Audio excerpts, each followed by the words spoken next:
Dane, welcome to the show. Hey, thanks, Jonathan. Appreciate you having me on, man. Pumped to Yeah, be here. man. Yeah. I guess I should have said aloha. Yep. Aloha That's means cool, man. Well, hello, means I could love you, means everything in Hawaii. oh, that's Yeah. perfect. And so I say that knowing that, you just got the job at Hawaii Pacific a little while ago and so it's really, really excited to get to hear what, you're in the midst of it right now. And so I'm really excited to just kind of see the ground floor of the foundation that you're laying. And so walk us through a little bit about your transition, because it's like you've been on the job for less than 100 days. And so tell us a little bit about previously you were in the Dominican as a manager, which is another really cool experience. And then you got this job, and then it's like, okay, now what do we do? So just kind of walk us through that process a little bit. You can talk about hit on the interview process or any direction that you want to go, but I'd love to Sure. hear about it. Yeah. So, oh man, I'll take you back to. I was in the Dominican, managing our Dominican Summer League for the Toronto Blue Jays, and that was my second year doing that. 2020 being, we didn't have a season, so this was my first year managing, and we were doing well. We were in second place. I was loving it up in the Dominican, and um, one of my like goals in life when I started my career was to become a head coach, a head college baseball coach, um, and I'd written a goal down at the beginning of the year saying that I wanted to interview for one head coaching job, college head coaching job, by the end of the year. So we're about midway through the season. It's June, and obviously that's kind of when the coaching carousel goes around. And I come to find out the previous head coach Dallas Correa had left to take a position at the University of Hawaii, um, and this position opened. So uh, I immediately texted him and asked kind of what the scoop was, and then um, he told me that there's a new athletic director um, and to contact her. So I emailed her, and I think she had been on the job for about a week. And she emailed me back within 5 minutes saying that they're going to interview me. I didn't hear from. I applied online and everything, and I didn't hear from them for about a month. So I kind of thought at that point, I didn't get it, or they had moved on. But I kept asking around to see, if anyone got the job, and no, they hadn't hired anyone yet. And it was probably right around August 1st, um, and I think it might have been like around the first week of August, and they finally got back to me saying that they wanted to interview me. And again, we're middle of our season and we're doing well. We're in second place, a few games behind first place, um, and so I went through the interview process, and it was weird because in the Dominican, the Wi-Fi is not as good as you can imagine, and the electricity is not as good. So the power kept going in and out of my apartment, and I was like, "Oh man, I'm gonna be in this interview, and I'm gonna lose Wi-Fi, and that's gonna be it." So Oh man. I was stressing a little bit on that, but thankfully we got through it, and I didn't hear from them for another week. So at that point, I was really anxious, and obviously wanting to know what was going on. And I'd kind of heard that who the other applicants were, and I had learned that I had a pretty good shot of getting it. So at that point, it was I had to communicate that to the Blue Jays, obviously, and super appreciative of their the way they took care of me and the last couple of years, and they allowed me to interview and whatnot. So um, Well, that's another great. week another week goes by, and I get another call saying I'm a finalist, and then another week goes by, and saying that I got it. So it was a bit of a process, and by the time I got the job, by the time I knew I got the job, was about mid-September. And the kids had already been in class for over a month. And then I get home to Hawaii. I ended up leaving our Dominican Summer League team a week and a half before the season ended, which was a bummer because they actually ended up winning the entire Dominican Summer League, which I was super pumped about, but bummed That's I couldn't great. be there at the same time. Sure. But got home and started on September 23rd. Was my first day, and by then we were 2 months into school, and we had started fall ball the very next week, and it went really fast, man. It flew by, and now we're done with the fall, so it feels like That's it just crazy. started yesterday. Man, Yeah. so are you from Hawaii? Is that where you grew up? Yep, yep. So born Okay, and okay. raised in Hawaii. Played, little league and high school ball over here at Mid Pac, and went to go play college ball at Sacramento State for 4 years Mhm. under Reggie Christensen. Sure. And then I moved over to Menlo College my last year to play under Jake McKinley, who's Oh, yeah, I now, love Jake. Yeah, he's great. yeah, yeah. So he's doing well with the Brewers. He's pretty high up there now, and Mhm. kind of followed his coaching path the last few Oh, that's years. cool. Yeah, I read that on your bio, and I was like, "Oh, that's like 2 former guests of the show, Jake and yeah, yeah, Reggie." yeah. So you obviously learned under 2 of the best, and it's just I'm sure it's been a whirlwind because you're moving from the Dominican, and then you're back in Hawaii, and time changes, and kids are already in school, and so I'd love to hear, like, what did that first meeting look like? Because they're already signed, like, they're already there, they're already going through school, and they haven't gotten to know you yet. So like how is it planning for that and then just slowly building that relationship and that system of trust that you're continuing to build now, but what was that first meeting like? Sure. Yeah. No, that first meeting. So I mean, like I said, it was 2 months into school, and they had gone without a head coach the entire summer and starting school. So my first question was, is there still a team? And um, the three previous assistants that stayed on the staff, Jordan Kurokawa, Brian Zablan, and Carlos Ramirez, did a really good job keeping those guys together, and let them know that, hey, we're gonna get a head coach and he's gonna come on soon. So that first meeting was huge. I mean, we got everybody together and in person so they could finally meet me and the rest of the staff. And we just kind of talked about, some of the things that they wanted to keep in the program and some of the things that they wanted to improve and what they're looking for in their experience in the next few years of their career here at HPU. But what I did actually before the meeting was have them fill out a survey on Google Forms or whatever, and Hmm. I just asked a few questions of, what's a couple of things that you enjoyed the last few years at HPU. Cool. What are you looking forward to the next few years? What are, some of your strengths, some of the things you're, wanting to work on, and so forth. And um, a lot of them had very similar answers, and I was pretty shocked to learn that, the culture of the team was actually really strong, and that, I didn't think I needed to do much work as far as um, bringing in a brotherhood or a family type environment. And when I asked them, what's one of the things that went really well the last few years, 95% of them said that, they enjoyed the brotherhood and the family culture that they had created. um, I love it. so in our first meeting, that was one thing that I addressed and made sure to tell them that, we're going to do everything we can to protect that. Because that obviously was a strength that of the team the last few years. And then the second thing, when I asked, what they're all looking for the next few years, 95% of them said that they wanted to win, which I think is it might seem common, but I've been at a few programs now, and it's not as common as I think you might think. Being, you're getting a bunch of individuals coming Hmm. from different programs, that want to play, and they want, they have their individual goals as well, which is great. But I was pretty shocked to see that, um, you know, as a collective group, they all, really wanted to win over anything. So I knew we were in a pretty good spot from a culture standpoint. And going into that meeting, it was just addressing those things and um, letting them know that, oh, light went out. Letting them know that, we're gonna do everything we can to achieve those things and protect Hmm. it. So I love it, and that's interesting that you say that. So uh, they wanted to win. Had they not previously had the experience of winning very much?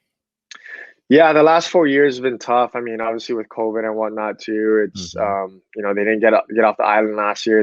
Hawaii shut down completely, so they didn't even get to Oh, wow. practice. I think they went into the first game of this of the season against University of Hawaii not having practiced at all. So it's been a pretty tough last few years for them, for everybody. But yeah, I mean Yeah. the last 3 or 4 years they haven't done very well in the conference. So I think they're Okay. all I looking understand. for a winning experience for sure. No doubt, and I love that, you coming from a winning background, and the stops that you've made, and then, coming from a professional program who's had that experience as well, and so it's really neat. I'm sure they were really excited to see you heading up the program, and so you're only a couple years older than some of these guys too, and so I'm Yeah, sure that brings a new energy, and then these guys are like, okay, like, he just came out of pro ball, which is, the cutting edge uh, of really and the highest level. And so I'd like to see, or I'd like to hear kind of your process of developing culture. You talked about, that first meeting and those relationships. How have you started to add layers of that as you've gone along this fall?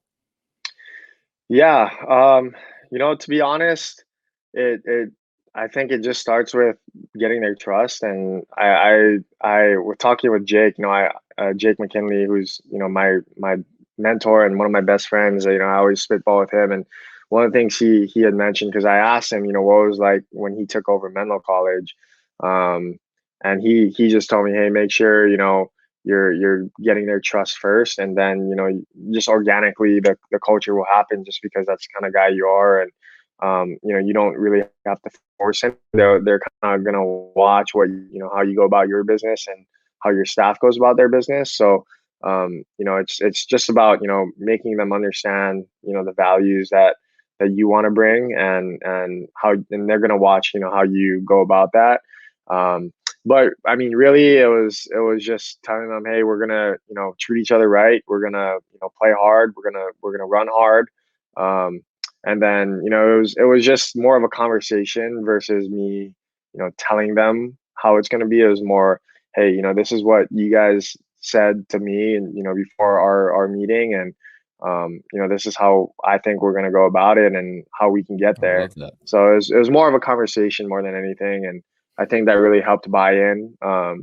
And I definitely used a lot of the older guys as well to Hmm. kind of lead that, and help the younger guys who they kind of had no idea what was going on. So Sure. No, that's really good. And I love that in your questionnaire, you talked to them about this. Did you ask them about the standards that they wanted? And I know you mentioned the experience, but I love that mhm, you turned it around and said, "Hey, this is what you guys wanted." Like you said, you wanted to win, and you said you mhm. wanted to have a brotherhood and a great baseball experience. And so it's not just your vision; it's theirs that you're helping to hold them accountable to. I love that.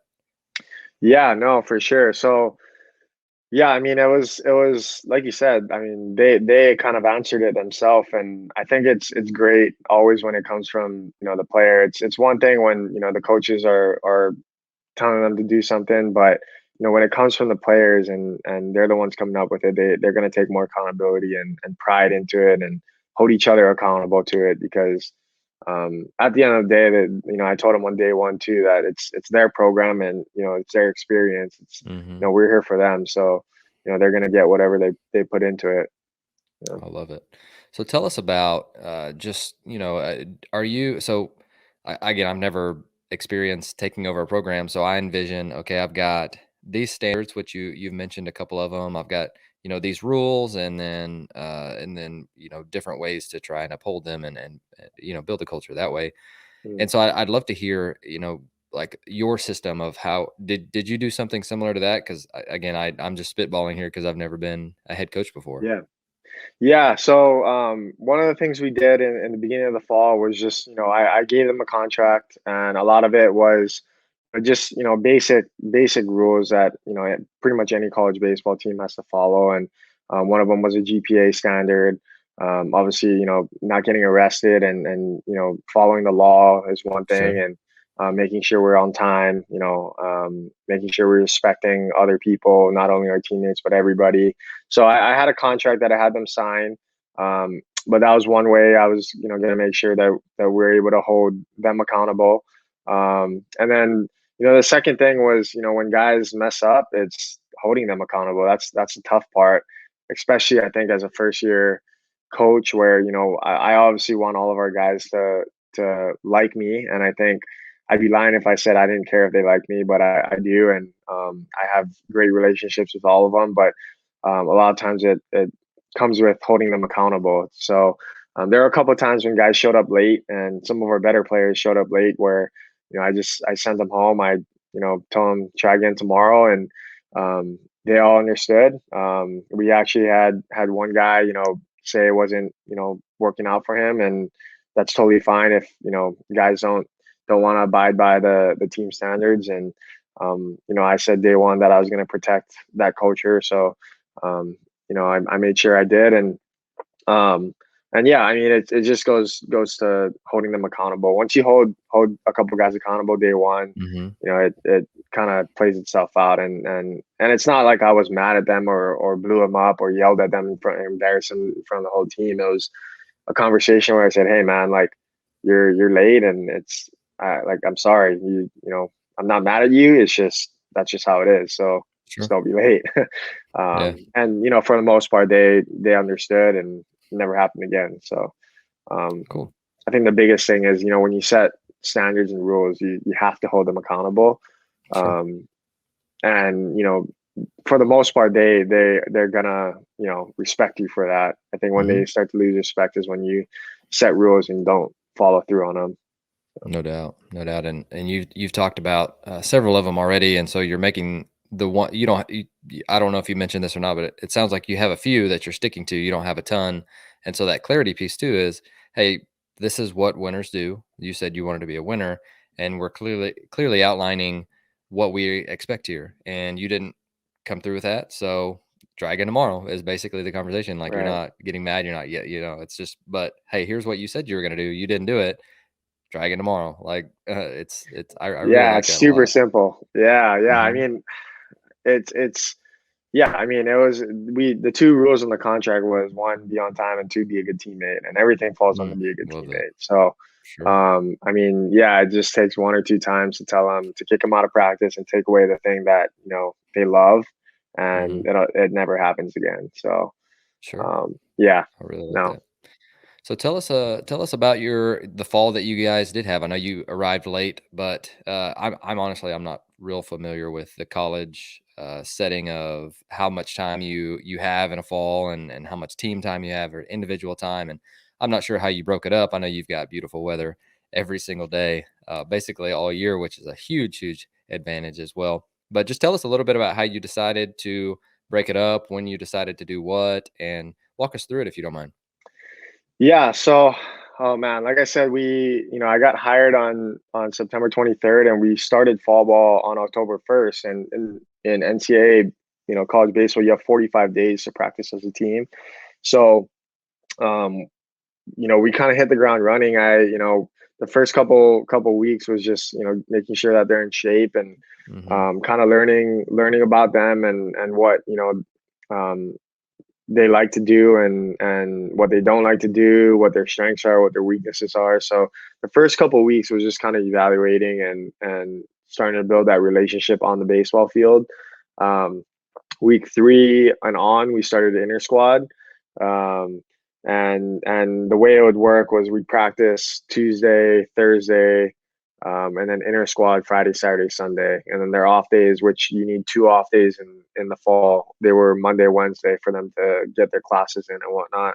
Okay. Um, but yeah, that's kind of how the fall went. And then the last half of the fall, we actually made an adjustment to the what was that, Tuesday, Thursday practices, where instead of having like a traditional practice, it was more individual based, where our infield coach would take the infielders, outfield coach take the outfielders, and so forth. And then that way they can, have a little bit more time to get a lift in during those days. And then Friday, Saturday, Sunday was kind of the team practice where, we're going to get after it and then play an inner squad as well. Well, really good. And you're still like getting to know all of these guys too. So I'm sure that first couple of weeks you were just trying to figure out, okay, who can do what are their strengths, what are their weaknesses, before you diving in. And I'm sure you don't miss an opportunity to coach, but just trying to figure out who can play. That's a unique Right. experience that I have never. Well, I guess I have experienced that, but not as from a head coaching standpoint, especially. Sure. That's interesting. Yeah. So, I mean, I really didn't know a whole ton of the players when I first got there. I'd known a handful just because I'd recruited some of them when I was coaching in college, and being from Hawaii, I was still pretty tied into Hawaii baseball, so I knew some of the local guys. But man, it was pretty new, and I remember telling the assistant coaches that I didn't think this guy was very good, and the other guy, is lacking some bat speed or whatever. And then Hmm. game one of the inter squad, completely just not what you expect. And it's so funny. That's Sure. just how this game works. Is Oh it's yeah. so hard to evaluate and predict who's going to be good and who's not until you roll the balls out. And I think it was great for us to see that. And I'm glad that I kind of took a step back the first couple of weeks and just more evaluated more than anything, just because of that. For that reason, is you don't want to feel like you're changing somebody before you even see them play. And I don't think the player Sure. appreciates that either. Especially Yeah. when they're trying to show what they got in front of a new coaching staff. Um, and then we change them without seeing them, and then they kind of, that's when I think you lose some buy-in. But I think Hmm. the first couple of weeks, being that we kind of just start talking to them, feeling them out, seeing where they come from, and then watch them play the first week in inter squads, that allows to kind of and how we kind of move forward with the philosophies we want to teach, and how we're gonna coach, really. So Sure. No, I love that. And I think, seeing guys play is probably the best evaluation system that you've got. And so it's I love like scrimmages. You can tell so much. I know they say repetition is the mother of learning, and I'm like, man, but like getting to see them in a game, it's a completely different setting. So you can see who guys, mm, who, like, even that you mentioned lacking bat speeds, you're like, oh, this dude can play. Like, what am I even talking about here? I think that's really good. yeah, no, I should have got fired after week three when there was like three guys, man, I couldn't hit the ball out of the cage in BP, and they ended up leading our team in hits in the Oh, fall. I I was love like, that. So good. I just never know. Yeah, no doubt. When the lights turn on, Yeah, it's great. it's So different. No. no, that's cool. But no, I want to talk a little bit about this. This is a question that I was just thinking about too. It's okay, so you guys are all the way like away from everybody on the mainland. I'm How hard is that transition for them? And I know you just got there, but I'm just thinking, man, that's got to be really tough to be a baseball player in Hawaii and then playing other teams in the mainland with school, with sleep, with the travel. And like, I would love to hear what do you plan on doing to kind of navigate that? And I know you're a Hawaii native, but Mm. I'm just like, it just blows my mind that it's that far of a travel, because I think a couple hours is a long time. But I would love to hear just like the process of and your plan of being able to navigate that. Yeah, no, that's a really big, not issue. I wouldn't say issue, but thing that we have to overcome and deal with here, being from Sure. Hawaii. So we go on two road trips this year, two to Southern California, which is a 5-6 hour flight. So it's not terrible. But this year, how we're doing it is we're actually taking a red eye, and hopefully we guys get some sleep on the plane, and Sure. we'll be able to practice the next day, get a full Hmm. night rest, and then come out and play a series. So, to answer your question, I mean, I think it's just the attitude, and what you're preaching as a coaching staff. Because Hmm. I tell our guys, if you're there's a couple ways you can look at it. You can use it to your advantage, because those California teams also have to come down here and play, and we That's can true. either be on the side of making it as an excuse, and or we can use it to our advantage, and get used to it, because that's what other teams are going to have to do when they come down here as well.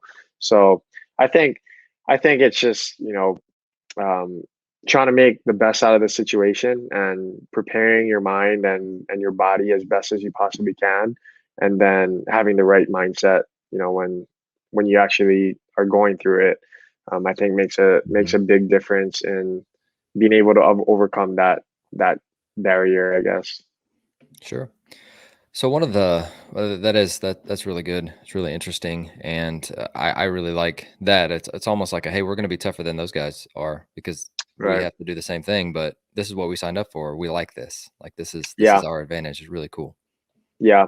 No, and like you said, the benefit of living in Hawaii is you don't have to worry about the weather for the most Hmm. part. I mean, we got rain, but luckily our practice field is in a spot of the island where it just never seems to rain. So now I say that it's going to rain all spring, but I mean, we didn't have one rain out this fall, and we got to play outside where a lot of schools don't. The Northern California schools are playing in 35, 40-degree weather in Hmm. January, where we're practicing and it's 75, 80 degrees. So Wow. Yeah. there's definitely there are pros and cons of everywhere you go.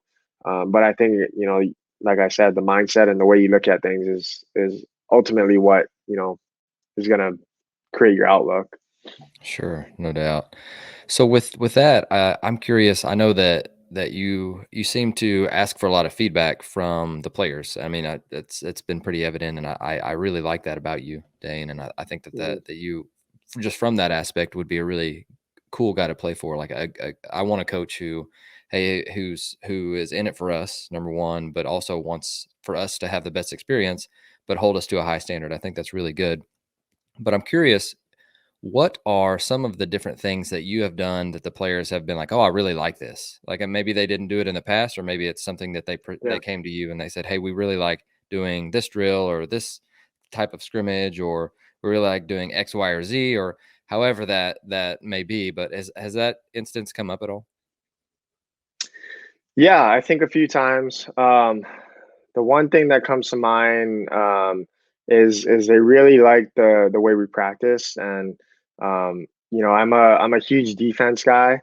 I'm a Okay. huge I've come from other programs where we were top in the country, and the Sac State was always really good defensive team, and I Hmm. took a lot of things away from them and Reggie. So I think coming in and telling our guys like, hey, we're going to be a defense first team, and we're going to prioritize that.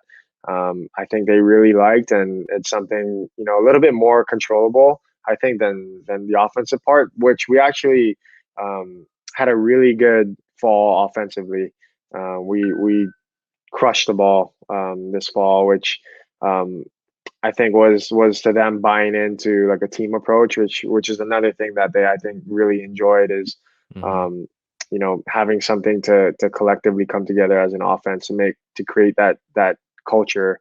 I think is super important, and they seem to really bought into that. And um, but yeah, I think they just really enjoyed the practices. I collectively, guys would come up to me and tell me how much you're enjoying practice and how they want to come out to the field. And Oh, that's awesome. that's something that I take a lot of pride in when planning practice and creating the drills, is making sure that they're they're having fun, man. Because I think, Mhm. and making sure it's competitive, because I think that's where you get the most development is when they're actually enjoying it and are bought in to what you're doing. So I would say that's the biggest thing. I wouldn't say that that's something I change. It's just something that I take pride in, and planning and organizing practice is making sure that they're getting the most out of it, and there's no really wasted time, because we can't waste time. We started late, we're already behind the eight ball, and making sure we're just getting the most out of every day. I think they appreciated that for sure this fall. Oh, that's really good. You know, I think this goes without saying sometimes, but if you're enjoying what you're doing every single day, it's going to be a much better one experience. But you're going to get better just because you want to be there instead of like Mhm. fighting it every single day and stressed about it. And you talked about competition, but competition can be fun. Like it's not one of those things that you want to shy away from. And you even mentioned toughness a couple of times, and I envision if I ever took over a program like that would be number one. I want to provide an environment where they want to show up every single day, and it sounds like you're doing that, which is a really cool. And just psychologically speaking is a really big deal. Yeah, no. Yeah, no, just making sure that they are having a good time and enjoying their overall experience here at HPU is huge because when we bring recruits on, especially, it's they're the ones that are going to be selling the program. I tell all of our recruits to make sure they talk to the players that are on the team, because ultimately that's the experience that they're going to get. So yeah, I mean, I think we treat our guys really good, and making sure that they're enjoying their time here. And um yeah, I mean, it's a lot of feedback for sure, asking Sure. them, hey, what you liked, what you didn't like this fall, what you think didn't wasn't beneficial. And obviously there are times where we need to explain the things that we're doing, Mhm. and when guys say they didn't like something, because we obviously have a reason for everything we do. Sure. But it's always good to have those conversations, because that's what creates the buy-in, is not just telling them to do something, but making sure they understand what they're doing. Um, so I think a good example of that is the weight room. Oh, that's, I guess, another thing that we brought in Okay. that they really enjoyed was the weight room aspect of things. We lifted as a team, I think, more than they have in the past, and um, we were able to get a lot of weight equipment donated. So we got after it in the weight room this fall, which they really like. So that's another thing where um, uh, I think that change was really good for them. So. I love it. So with that, I mean, you know what? One of the you mentioned that one of the things that you're really passionate about is defense, and so I would love to be able to steal something on the defensive side from you, whether that's a team set or like how you're coaching it, cues, whatever. I don't think I have enough defensive guys on. It's usually pitching, hitting guys, and head coaches. But Yeah. tell us a little bit about what you like to do during practice that you think is beneficial. Yeah. So I think one of the big things we did this fall is just making like every rep, like holding them accountable for every rep. So what I noticed in the first couple of weeks was guys were having taking a lot of reps, but none of it to me really translated into a game type environment where there's pressure, and the game's moving fast. So I think the biggest thing we did in the fall was just making sure they're accountable for every rep. So doing drills like 27 outs was something we do a ton at Sac State. I remember it's just a way to put pressure on guys and Sure. put them in an environment where there's a consequence and there's a reward for every rep or mistake that they make. So um, I think a lot of times you're going to see guys go up and down in those type of environments. But my message to them was like, look, like you guys were taking reps without any pressure. It Mhm. was kind of mindless. There was no focus, and those reps, like we can't use those reps in the game. Sure. Now you're struggling when we put some pressure on you. Like you have to understand that those are the type of reps that we need from you guys from here on out. And I think they started to understand the process of that, and how maybe the results weren't as good as the previous environment, but the environment is everything. So I Hmm. think I think for us as a coaching staff, our main goal was to just raise the level of focus by adding in some competition, by Sure. adding in some pressure during practice, um, and we still got the repetitions on the Tuesday Thursday individual type practices, but Mhm. when it came time that team defense type stuff, we were going to do less, but with more intent and focus. So I would say that was the biggest thing, and then two, just emphasizing it and making it important, because I think as a young player, you're taught to hit, and you're taught to that your bat gets you in the lineup. So Mhm. you don't really put a ton of emphasis on the defense, and um, I think when you do, I told all of our guys at the end of the fall that we're going to play the best guys that give us the best chance on the defensive side. And instantly you see them taking extra ground balls. You see them, getting with the infield coach more versus going into the cage and doing flips. So I think it's just valuing that and telling them and making it important. Um, I think is the biggest thing, because you'll be shocked of what your guys can do it when you give them, the expectations and what you're looking for them. They'll get it done. They'll find a way. Oh, really good. I like that. With that, I want to go back and let's talk about the because I should have mentioned this earlier, and I think that this is a really cool topic too. But what was it like getting to know the coaching staff? We talked about the players.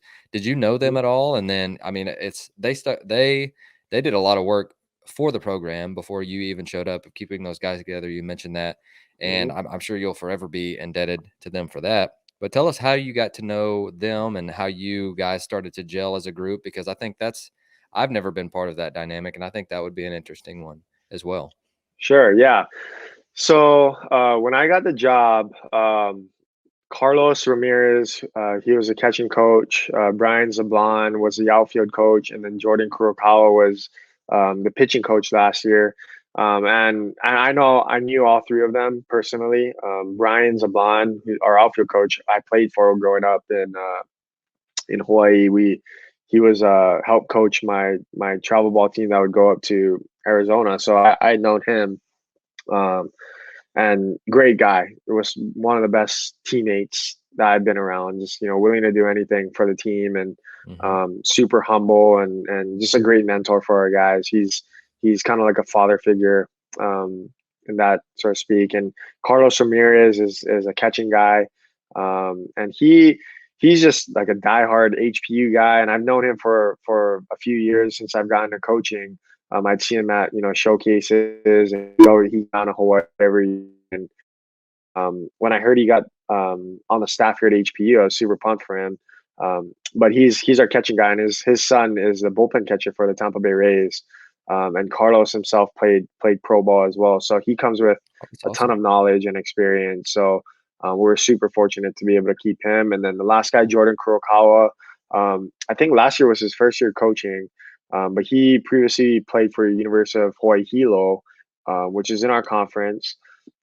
But he's probably one of the best pitchers to come out of that program. He threw a complete game shutout to beat the University of Hawaii, which was his big I guess outing of his career that kind of got him on the map, and he ended up getting drafted by the Phillies. And his ability to relate to guys, and being that he's my age, so he's younger, and Oh, that's cool. um, he's able to just really bond with them on a personal level as well. So those three guys were already on staff, and it was no brainer for me to make sure that they stay on staff. And huge reason why our players are still here and stuck through the summer. So I knew I had two positions I wanted to fill on the field, and one was another pitching coach. So Ashkan Kuhalua was a guy that I actually played with at Menlo. It was the first guy I hired, and he runs our pitching staff. And his ability to develop guys, um, to throw harder and to have better stuff, and just their overall development as pitchers, he was a no brainer. And he's one of the best competitors that I've actually been around too. So to be able to create that culture for our pitchers, I think is huge, because I think in the past they lacked that a little bit. And a lot of times pitching staffs lack that. A lot of times you'll see the hitting culture, you'll see the defense culture, but I think it's super important to create a pitching culture as well. And Ash is one of the best guys I've been around that's going to be able to do that. So we're super fortunate to have him. And the last guy is Rayson Romero, who's our infield guy.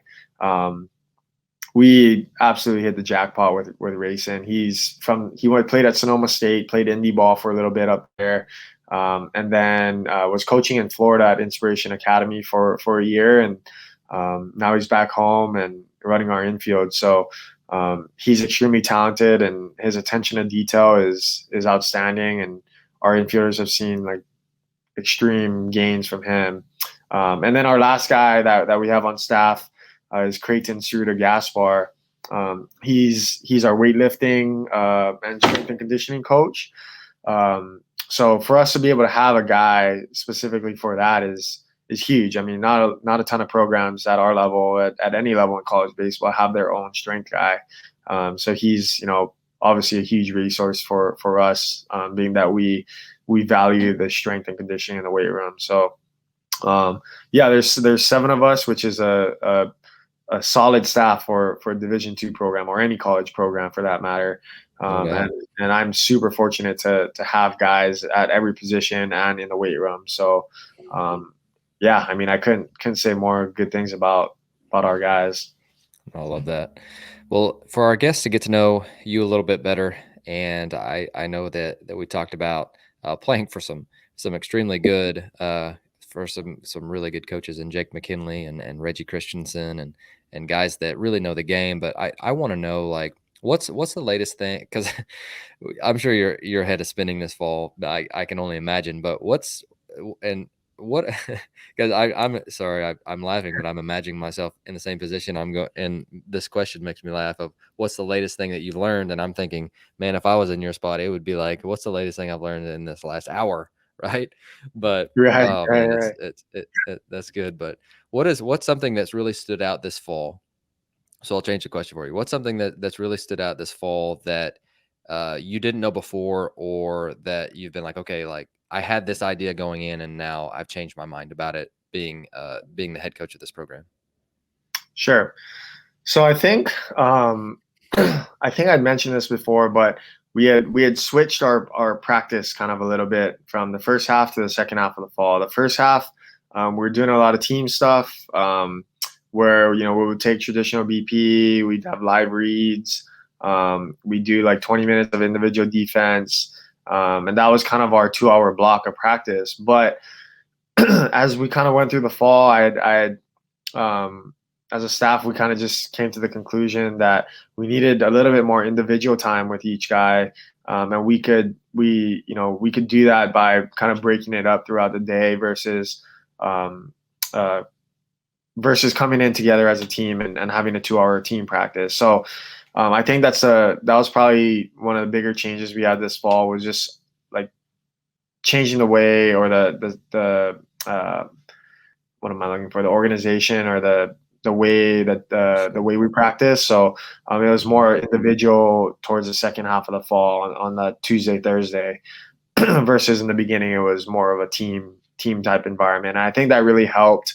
One, the level of practice and the instruction, I think, was a lot better. And then second, what that did was I think created a little bit more confidence with our guys, and they got to get specific work for them with their coach on an individual basis, versus having to feel like they're playing a game almost every day. I think it was good for them to step away from that and get those individual high focus, deep practice times with their coach. So that's probably the biggest thing that I learned was, because I'm a big team practice guy. I'm a big I want practice to look good and make sure it's running efficiently, and step away from that and kind of go, hey, just do what you need to do to get better and get with your coach. Like, that was probably the biggest thing that I had to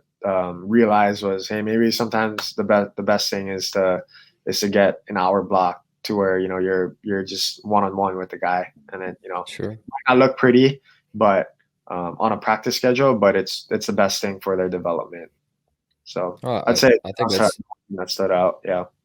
yeah, I think that speaks to your humility too. You had an idea of something, and then you realized, okay, this might not be the best for this group, and next year it may be completely different. I think that's awesome. Yeah, no, for sure. At the end of the day, we're just looking to get these guys as good as possibly can be. So No doubt. anything that's helps them is good. But no, and the other thing I learned is just what it's like to be a head coach at the college level. I mean, I was a manager in the Dominican Summer League, but Sure. I mean, in pro baseball, you're worrying about literally just the development of the player, whereas here you're I remember Gil Kim, who's my other mentor. He's in the big Feels leagues for great. years now.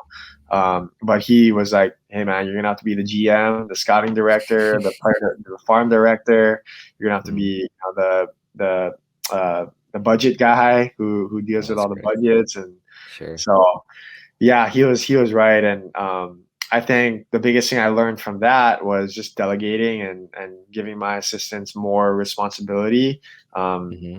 whether they want it or not.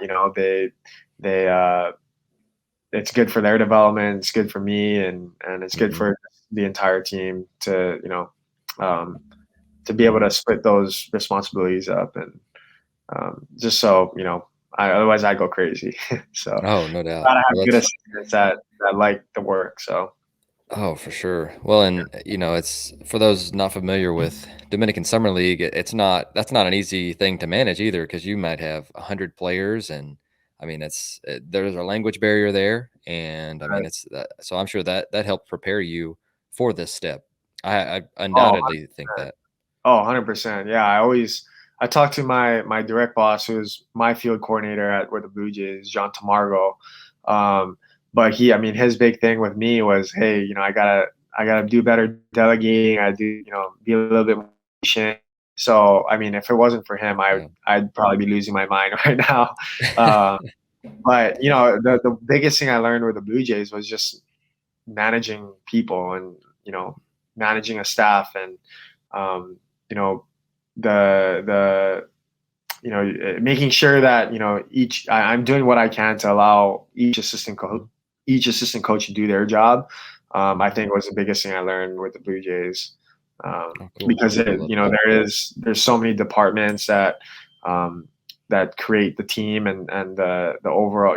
There's a pitching coach, but the pitching coach has a pitching coordinator that he's got to go to. There's a hitting coach, and the hitting coach got to go to the hitting coordinator. So there's so many different parts of that puzzle. And as a manager, being able to allow them to do their job, Mm. I think was the biggest thing that I learned.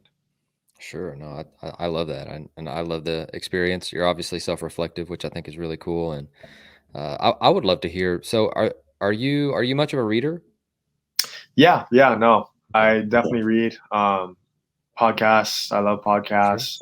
Yeah. What are some of your favorites? So, if you were gonna if you could buy a book for any of our listeners, what would it be? And then some of your favorite things to listen to. Yeah, so I think three books come to mind for just development purposes, like baseball development. I think Top Dog was really good. Um, that talked a lot about the science of competition, um, and how that relates to developing players. And culture wise, I like the Culture Code. That was a good one. And then the third one was the Talent Code. That was I guess that's more for developing too, and kind of the science behind that. So I would definitely recommend those three books for anyone um, looking to get into coaching or looking for a new read. I guess there's another one too that's more just personal development stuff, but I've related it to a lot of the skills you need in being a head coach or a coach in general is how to influence people. How to was it making friends and how to influence people. You guys probably know what I'm Dale talking Carnegie. Yeah, yeah, yeah. about. Yeah, yeah, yeah, yeah. So that was a Oh, good one. that's a great book. It's 100 years old almost, I think. Yeah, no, but shoot, man, whoever wrote that was super smart. Yeah, no, it's really good. I like that one too. That's probably on my top 5 list. But anyways, Dan, man, I appreciate your time, and we are the day before Thanksgiving, and so I appreciate you cutting out some time to share with us today. What's a Hawaii Thanksgiving look like? I'm curious. Oh, I mean, we're spending our Thanksgiving. My parents have a house right on the beach, so we're going there, spend the day at the beach, and I'll be there tomorrow. yep, you guys are all invited. Oh, thanks. But yeah, there's some good surf, so I'm probably gonna get a surf in and eat a bunch of different foods. We got a potluck style, so Oh, a nice. bunch of people. What's on the table? Is it you guys? Do you Good do question. turkey? I mean, we do turkey, so my Okay. dad deep fries a turkey every year. Hmm. But we eat poke, which is raw fish. Mm, A lot of just local Hawaiian food. I sure. wouldn't say That's it's cool. too traditional. Turkey stuffing, mashed potatoes. That's kind of we have that, but we also have our also our local Hawaii food too. So No, I love that. That's a cool mix. But yeah, Dan, man, I appreciate your time. I wish you nothing but the best of luck. And I just, speaking with you for the next hour, it's going to be no secret that you're going to have success there. and I'm sure your players and coaches love being with you. Humble guy, and so I appreciate it. I am really excited to get to talk with you more with a newfounded friendship. But here's your chance to talk to our listeners and anything that we covered or anything that you'd like to leave with them before you go.